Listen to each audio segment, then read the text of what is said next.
Dragi tovarăși și prieteni, elevi care dați bacul la logică în 2020, bună dimineața, nu, de data asta trebuie să fie bună seara neapărat, trebuie să vă uitați toți la acest filmuleț astăzi, pentru că mâine avem o întâlnire pe Zoom în care răspundem la întrebări și finalizăm subiectul 1, punctul A, partea grilă. Astăzi este 27 mai, ora 15 și 16 minute și haideți să încep cu un share screen.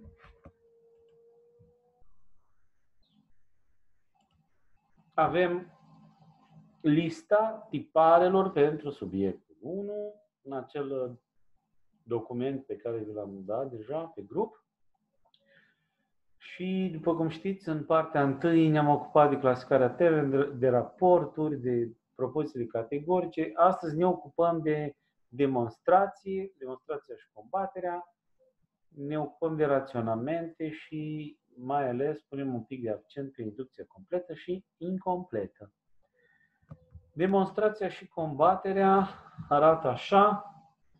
Avem o structură a demonstrației, teza de demonstrat, fundamentul și procesul de demonstrare. Ce se întâmplă atunci când demonstrăm? Avem o idee, care este teza, și o susținem cu diverse alte idei, cu argumente.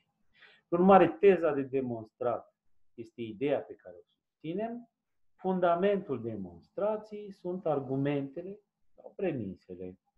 Sunt alte propoziții care susțin teza noastră, ideea.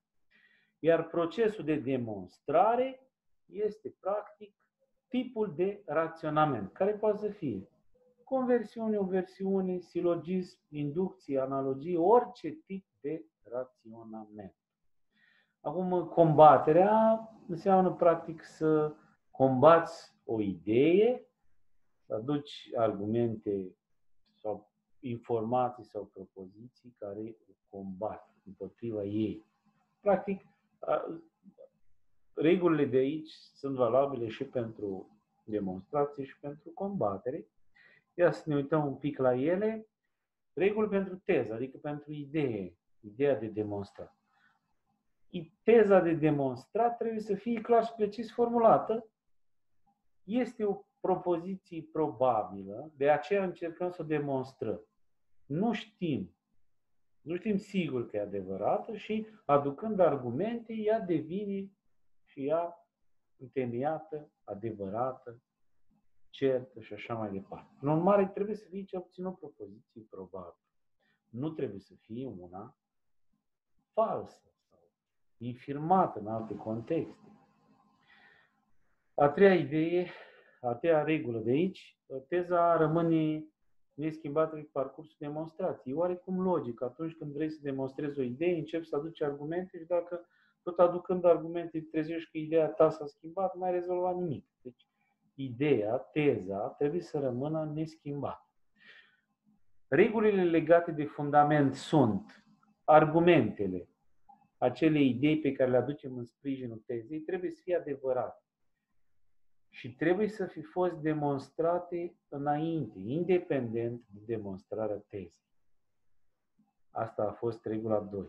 Regula 3, demonstrația în sine, adică procesul, trebuie să fie corect. Adică tipul de raționament pe care îl folosim trebuie să fie unul corect, adică valid. Dacă demonstrăm ceva printr-un silogism, atunci silogismul trebuie să fie un mod valid. Acestea sunt regulile.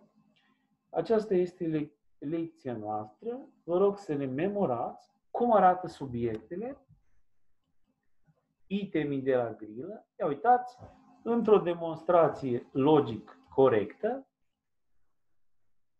teza de demonstrat trebuie să fie o propoziție probabilă. Asta e.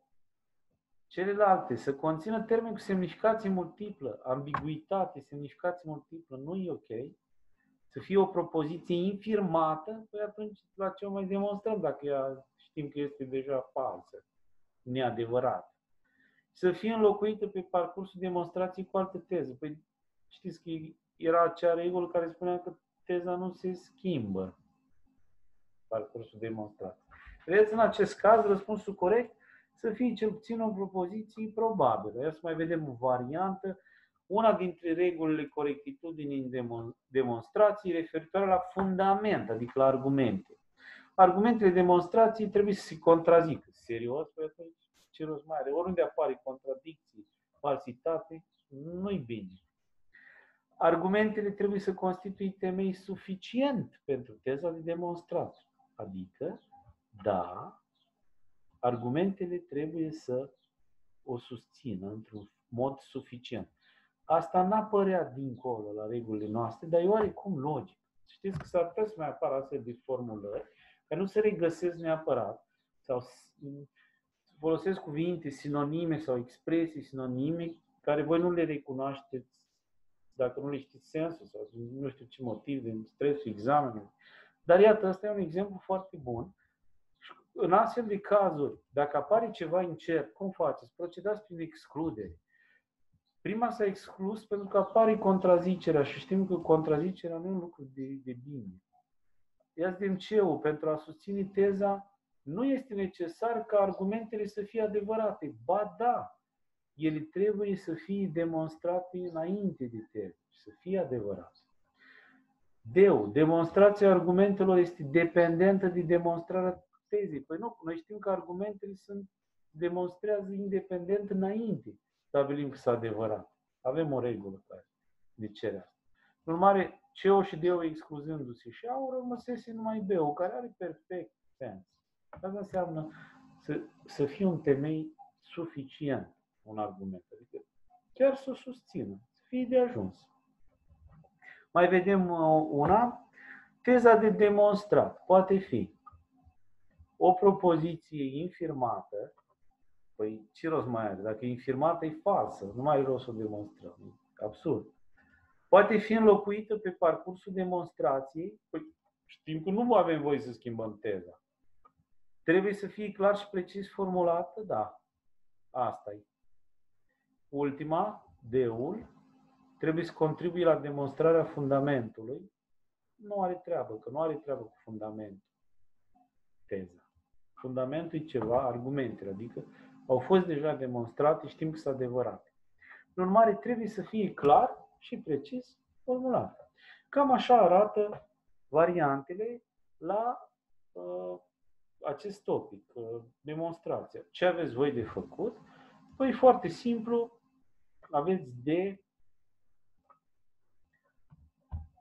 citit cu atenție, eventual scoateți pe foaie aceste informații care sunt acum pe ecran, le scoateți pe o foaie și le țineți alături, astfel încât să puteți arunca un ochi pe ele atunci când rezolvați.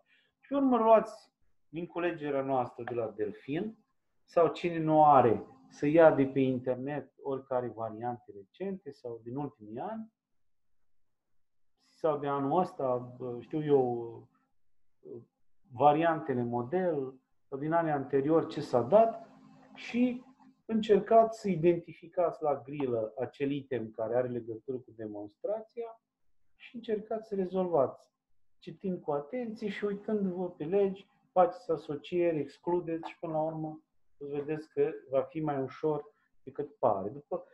Dacă, având această culegere, parcurgeți toate cele 30 de variante, teste, atunci, siguranță, deja la sfârșit veți fi un pic mai familiarizat cu subiectul.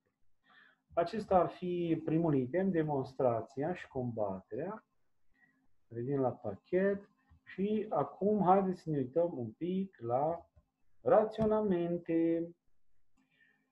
Clasificarea raționamentelor. Sunteți familiarizați cu această schemă care conține toată logica, toate cele trei forme logice de bază, termen, propoziție și raționamente. Am scos raționamentele în forma aceasta, ca să fie un pic mai ușor de lucrat. Și avem o serie de clasificări. Prin urmare, raționamentele pot fi deductive sau nedeductive. Criteriul este după gradul de generalitate al concluziei în raport cu premise. sau după direcția procesului de inferență de la general la particular. Apar tot felul de formulări cum are legătură cu caracterul general al concluziei comparativ cu premisele. La raționamentele deductive, cred e clar pentru toată lumea că inferențe este un sinonim pentru raționament.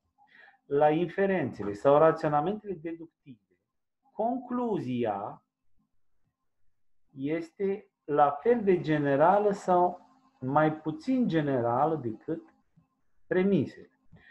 La raționamentele nedeductive, concluzia este mai generală decât premisele. Adică se face o generalizare. Acum, pentru cei care nu știu ce înseamnă asta, să explic foarte scurt. Păi, atunci când raționăm, când facem raționamente, noi tragem o concluzie, extragem o concluzie din niște informații pe care le avem. Informațiile respective sunt premise. Ele pot fi una, două sau mai multe. Din aceste informații noi extragem o concluzie. Și concluzia poate să fie o generalizare sau poate fi mai modestă. Să nu facem generalizare, să nu exagerăm. Ce ar însemna generalizare mai concret? Dacă, să spunem, eu mă gândesc la feline și știu, să spunem că tigrul este agresiv, știu că leul este destul de agresiv, știu că pantera este agresivă, păi atunci fac o generalizare. Toate felinele sunt agresive. Asta este generalizarea. Adică avem niște informații, dar fără să le adunăm pe toate necesare, facem o generalizare. Și avem șanse să greșim, pentru că s-ar putea să existe undeva în lume o pisicuță foarte blândă, care nu fie deloc agresivă și atunci raționamentul nostru este fals. Este incorect, iar propoziția, concluzia, toate felinele sunt agresive, este falsă. Asta este primul etaj, clasificarea mare. Ce avem la nedeductive? Analogia și inducția. Inducția o vedem un pic mai încolo în detaliu. La deductive avem pe cele imediate și pe cele mediate. Imediatele sunt raționamente, inferențe. Deci, deductive și imediate sunt acele raționamente care au o premisă din care rezultă o concluzie. Cum ar fi conversiunea și oversiunea, care le-ați văzut la propozițiile categorice. Cele imediate sunt cele în care din două premise rezultă o concluzie, din două sau mai multe, cum ar fi silogism. Care este criteriul împărțirii raționamentelor deductive în imediate și imediate? Numărul de premise. Și după numărul de premise, raționamentele deductive sunt imediate sau mediate. Asta ar fi clasificarea raționamentelor. În momentul în care ne uităm la subiectele noastre, încercăm să căutăm un subiect care are legătură cu această clasificare generală a raționamentelor și mă uit în această variantă. Nu am un astfel de exemplu. Ba da, la 2. Raționamentul, dacă niciun pește nu este animal terestru, atunci niciun animal terestru nu este pește, este. Și ne stau variante, conversiuni prin accident, conversiune simplă, silogism sau oversiune. Din fericire, noi deja știm conversiune, silogism, cum arată. Și observăm că aici avem o conversiune simplă din sep în pes, pentru că animal terestru care apare în prima propoziție, niciun pește nu este animal terestru, care apare la final, în a doua apare în față. S-au inversat termeni, ce dă termeni S și P. Și aici avem formula SEP, prin conversiune devine PES. Deci este o conversiune simplă. Ce înseamnă conversiune simplă? Ce înseamnă prin accident? Conversiunile prin accident sunt conversiunile lui SAP în PIS și a lui SEP în POS, adică dintr-o universală într-o particulară. Alea simple sunt alea directe. SIP, PIS, adică propoziția rămâne neschimbată, tipul ei. Din un particular afirmativă I, vom avea tot particular afirmativ I. Din universal negativ E, vom avea tot universal negativ E. Prin urmare, aceea simplă, conversiunea simplă, e atunci când litera din mijlocul formulei rămâne neschimbată. I, E. Conversiunea prin accident e A în I și E în O. Ia să vedem dacă mai găsim un exemplu aici. Da, ia uitați, că noi nu lasă la răspunsuri doar conversiune, o versiune, silogism, ceea ce știm deja foarte bine. Apare și inducția, apar și termeni din această clasificare despre care vorbim. Ia uitați, raționamentul, unele păsări sunt animale negre, deci unele animale negre sunt păsări, este, zice, raționament inductiv, mediat. Inductiv n-are cum să fie, aș zice eu, pentru că, după cum observăm, din unele rezultă unele. La inducție, din unele va rezulta întotdeauna toate. Sau fiecare la cea completă. Acestea sunt cuvintele, o să vorbim un pic la inducție despre asta. Sper să găsim un exemplu. Prin urmare, inducție nu are cum să fie. Va fi deducție, deductiv, raționamentul deductiv B sau D. Dar care? Pe având în vedere că sunt doar două propoziții, nu are cum să fie imediat. Una e concluzia, cealaltă e premisa. Deci va fi imediat și valid. Adică punctul D. Și este valid pentru că, dacă ne uităm la formulă, avem chiar SIP devine PIS. Știm că asta este o conversiune prin accident simplă, conversiune simplă, adică I în I, și știm că este corectă. Cam așa arată provocările legate de clasificarea generală, în general, a raționamentelor, care o aveți aici. Ce material mai folosiți? Păi, folosiți această pagină, care v-am dat-o deja pe grup, pagina 6 de la subiectul 1, informațiile, conținuturile, și anume clasificarea raționamentelor după anumite criterii. Ce vă spuneam, după direcția procesului de inferență între general și particular, sau după gradul de generalitate al concluziei față de premise și așa mai departe. Poate fi și alte formulări, dar cam astea sunt cuvintele, știți? General, grad de generalitate, general și particular. Ia uitați, inferențe deductive, inferențe nedeductive. După numărul premiselor, cele deductive pot fi imediate și mediate. Imediate cu o premisă, imediate cu două sau mai multe. În funcție de corectitudinea logică, aici este un criteriu de clasificare important, în funcție de corectitudine, raționamentele, inferențele pot fi valide, adică corecte, sau nevalide, adică incorecte. Și la inducție o să vedem imediat. Și mai avem în partea de jos niște lucruri care le-am adăugat eu, ca backup, ca siguranță, în cazul în care ar putea să se gândească și el așa ceva. Deci această pagină este deosebit de importantă. Vă rog să o citiți cu atenție și să încercați să memorați această clasificare, care de fapt este detalierea prin prezentarea criteriilor a acestei scheme de la început.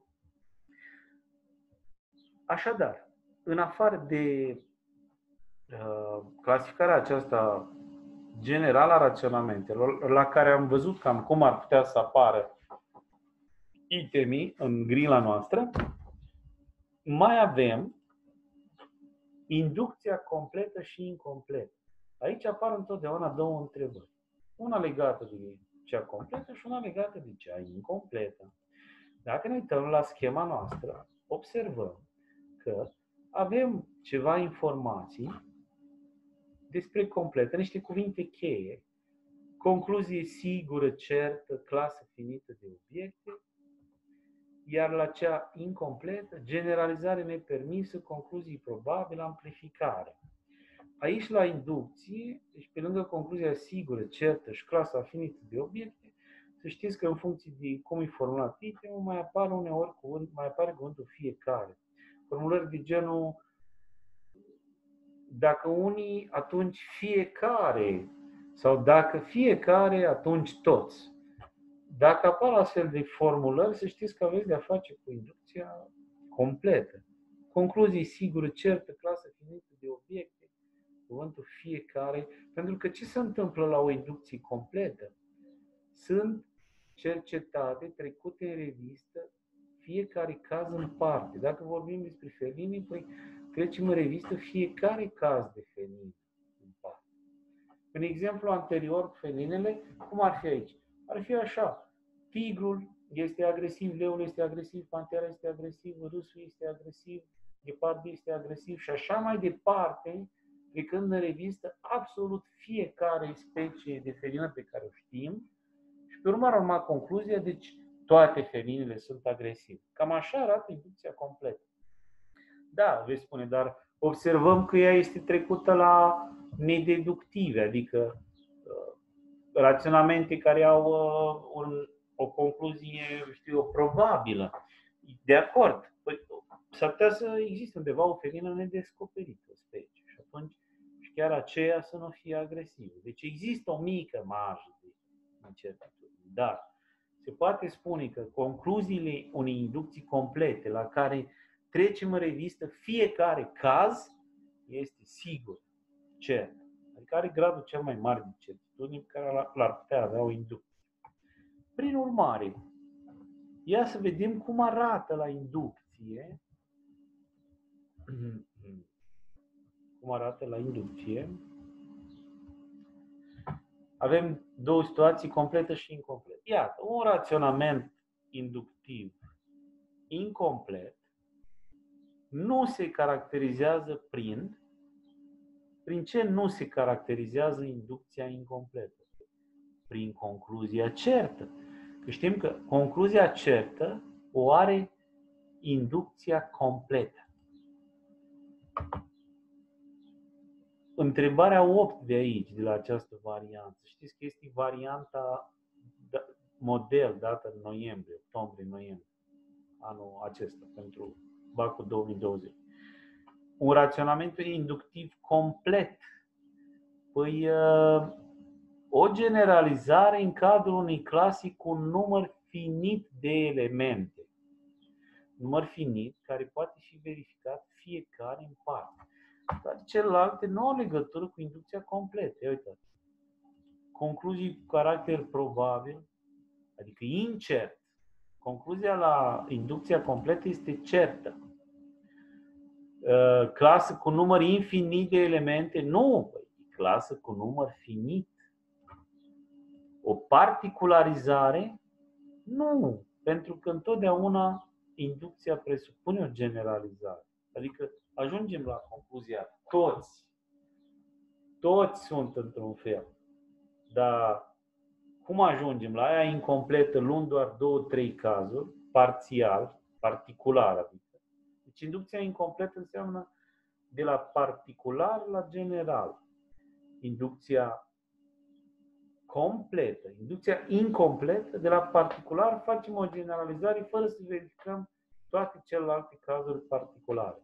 Iar la inducția completă trecem în revistă fiecare caz particular și ajungem la general. Tot de la particular la general. Așa sunt toate argumentele nedeductive. De la particular la general, dar la inducția completă trecem în revistă toate cazurile, fiecare caz particular. Și asta ne dă o anumită certitudine. Ia să mai vedem o variantă tot aici. Inducția incompletă este o argumentare care presupune o concluzie cu caracter amplificator față de premise, examinarea unei clase cu număr finit, în niciun caz. Număr finit e la completă. O concluzie cu caracter cert, în niciun caz. Caracterul cert este la completă. Obținerea unei concluzii mai puțin generale decât premisele, în niciun caz. Asta este la deductive, la silogisme, la conversiune și oversiune, la alea. În urmare, inducția incompletă e o argumentare care presupune concluzii cu caracter amplificator față de premise. Mai jos avem inducția completă, evident. Vedeți că apar în tandem tot timpul, apar și una și cealaltă. Și inducția completă zice Ia uitați, examinarea tuturor elementelor unei clase cu un număr finit. Numărul finit. Toate celelalte nu mai contează. La fiecare întrebare grilă, doar un singur răspuns este cel corect din 4. Așadar, cam așa arată inducția completă și inducția incompletă. Aveți această minunată schemă, aveți câteva cuvinte cheie, dar trecând prin teste, luând pe rând câte un test, o să ajungeți foarte ușor să vă familiarizați. Tot la fel ca la demonstrații, vă rog să țineți foicica la îndemână sau informația cum vă notați, o printați, o scrieți pe caiet și luați în ordine, din culegere, testele unul câte unul. Să zicem la testul 1, iată, avem inducția incompletă. Ce înseamnă? Că concluzia este mai puțin generală, concluzia este la fel generală, bla bla bla bla bla bla. Identificăm itemul și imediat îl executăm. Bun. Așadar, am văzut cum stau lucrurile la demonstrații și combatere, cum e cu clasificarea generală, schema asta a tuturor raționamentelor. Poate să apară item și aici și am văzut situația concretă a inducției complete și a inducției incomplete. Recomandarea mea este foarte simplă. Vă rog frumos să luați sistematic itemii care au legătură cu demonstrația de la un capăt la altul din culegerea noastră, iar cei care nu au culegerea, variante găsite pe net, cât de multe puteți, de grile, și găsiți itemii care au treabă cu demonstrația, rezolvați de la un capăt la altul. După care itemii care au treabă cu raționamente sunt legate de tipuri de raționamente, inductiv, deductiv, nedeductiv, imediat, mediat, etc. Și, nu în ultimul rând, cele două subpuncte care apar legate de inducție completă și incompletă. Și o să vedeți că după ce treceți printr-un număr deja o să vă familiarizați cu formulările lor, formulările de subiecte și o să știți după ce să vă uitați ca să le rezolvați corect. Din cât îmi dau seama, în acest moment, nu cred că mai este ceva despre care aș vrea să vorbim. Eventual, pentru că aici am notat în partea de jos alte subiecte posibile, aș putea să fac o scurtă trecere în revista lor, pentru că chiar va fi scurtă, de așa natură. Au mai fost date în anii anteriori. S-ar putea să apară o întrebare legată de așa ceva și ia să vedem la ce tip de material ne raportăm. Eu zic să ne raportăm la acesta. Uitați, am pus acolo sofisme și paralogisme, acolo unde am dat și o definiție a analogiei, transferul de proprietăți prin asemănare. Nu știu dacă va fi cazul să apară și analogia. Eu am notat aici numai sofismele și paralogismele, dar vedeți că am mai strecurat un pic de informații în aceste pagini pe care le-am trimis cu conținuturi pentru subiectul 1 grilă. Am mai strecurat câteva lucruri așa preventiv, prudent. La sofisme și paralogisme este foarte simplu. Sofismele sunt erori în argumentare comise intenționat, paralogismele sunt erori de argumentare comise fără intenție. Și asta e tot. Imediat mai sus aveți componentele unui termen. Mi-am permis să le trec în acea listă. Componentele termenului: lingvistică, cognitiv-ontologică. Lingvistică, adică cuvântul. Când vorbim despre un termen, noi știm că termenul are extensiuni și intensiuni. Tot aici la grilă am vorbit despre asta. Asta ar fi o altă structură a termenului, componentele lui, cea lingvistică, dar ne gândim la un termen, fiecare termen, când spui copac, termenul copac, există cuvântul copac, aia este componenta lingvistică. Componenta cognitivă, adică noțiunea. Noțiunea este ceea ce apare în capul nostru atunci când pronunțăm un termen sau un cuvânt. Dacă zic copac, în mintea mea a apărut imaginea unui copac. Dar imaginea unui copac este o noțiune. Este, până la urmă, o informație. Nu este obiectul real. Pentru că obiectul real e componenta ontologică. Adică obiectul propriu-zis, real, fizic, aceea este componenta ontologică. Și acestea sunt cele trei componente a unui termen. Lingvistică, cuvântul sau grupul. Cognitivă, adică ideea, noțiunea din capul meu, imaginea acelui obiect. Și componenta ontologică, adică obiectul propriu-zis, cel fizic. Și mai avem acolo principiile logice pe care vă rog doar să le citiți, să le lecturați, al identității, al non-contradicții, terți exclus sau rațiune suficientă. Nici nu țin minte dacă s-a dat vreodată o întrebare legată. Nu mi-aduc aminte, dar le-am pus tot așa preventiv. Cu permisiunea voastră o să mai adaug anumite lucruri dacă o să văd în anumite variante sau o să-mi aduc aminte că nu le-am notat, dar din acest moment nu vor mai fi foarte multe. Adică încheiind și cu subiectul 1, grila, vă asigur, în momentul ăsta nu mai sunt așa multe lucruri de adăugat. Vă mulțumesc pentru atenție, nu uitați să încercați să lucrați cât se poate pe item, pe tematică, pe tipare, cum v-am dat eu aici, adică luați culegerea și în următoarele zile ocupați-vă de grilă, ușurel, luați o grilă, căutați acel tipar, de exemplu clasificarea termenilor, rezolvați de la un capăt la altul, vă uitați, verificați răspunsurile, pe care treceți la următorul raport, luați de la un capăt la altul, cât vă ia. Recomand această metodă pentru cei care au răbdare, cei care preferă altfel pot să lucreze cum doresc.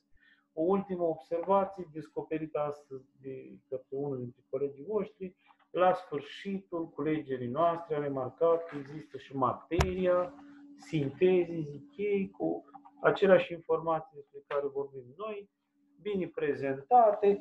Cei dintre voi care găsesc că au ceva timp și doresc să consulte și acele informații, de la sfârșitul culegerii, bineînțeles că pot să o fac, o să vezi că nu sunt cu mult diferite. Nu sunt diferite, sunt aceleași informații. În urmare, vă mulțumesc pentru atenție și spor la treabă. Toate cele bune.